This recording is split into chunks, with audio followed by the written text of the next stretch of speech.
Bonjour à tous et à toutes. Merci d'être là. C'est une belle assemblée dense parce que je sais qu'au-delà de vos personnes qui sont ici présentes, ce sont des entreprises, des salariés que vous représentez, des institutions, des projets, des élus, de l'imagination, de la créativité.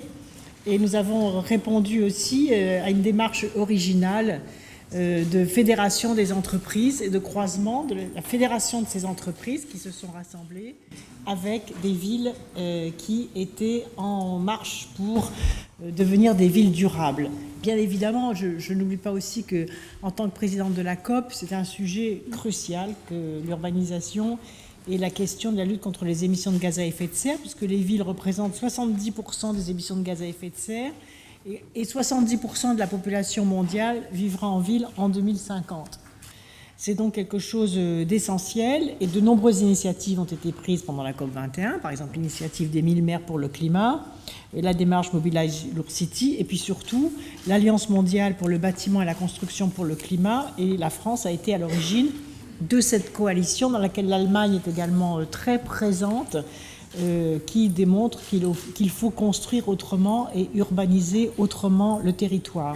Donc, c'est un marché considérable pour peu que l'on puisse bien s'organiser, et c'est l'objectif de la démarche d'aujourd'hui. Merci de tout votre travail, et vraiment, nous sommes très heureuses de réunir ici les lauréats de ce bel appel à projet qui date déjà de plusieurs mois, sur lesquels vous avez déjà d'ailleurs été informés, mais qu'aujourd'hui on a le plaisir de réunir tous ensemble. Merci et bon chemin sur cette perspective.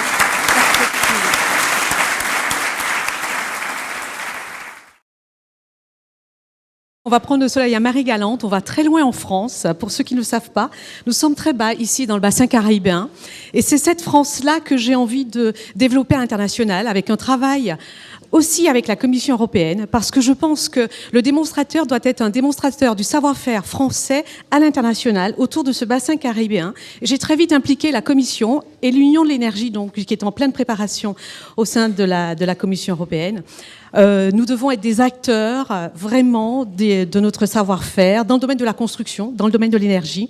Nous sommes aujourd'hui à Marie-Galante, une terre agricole avec le rhum qui a été le premier acteur économique, la première source de développement. Et en 2017, c'est la fin des quotas. C'est la fin des quotas du sucre. Donc il était important, et je vous remercie, Madame la Ministre et Madame la Ministre, de nous donner cette opportunité de repositionnement du développement économique du département d'Outre-mer. Nous avons une contrainte, 2017, la fin des quotas. Il faut nous repositionner vers un modèle de développement, surtout dans ce contexte actuel du tourisme où la situation que nous connaissons, qui est assez terrible, fait que nous attirons énormément les touristes du monde entier. Donc il est important qu'on ait une vitrine du tourisme durable. Voilà. Merci beaucoup.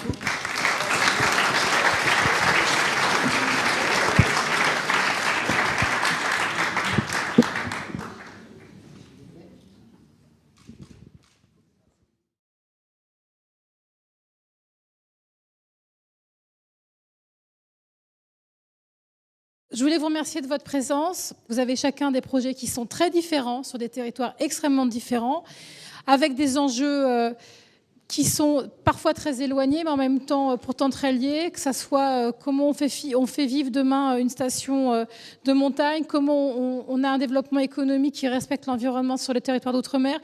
Tout ça pour dire que je crois que vous êtes à l'image de ce qui est en train de se faire dans notre territoire.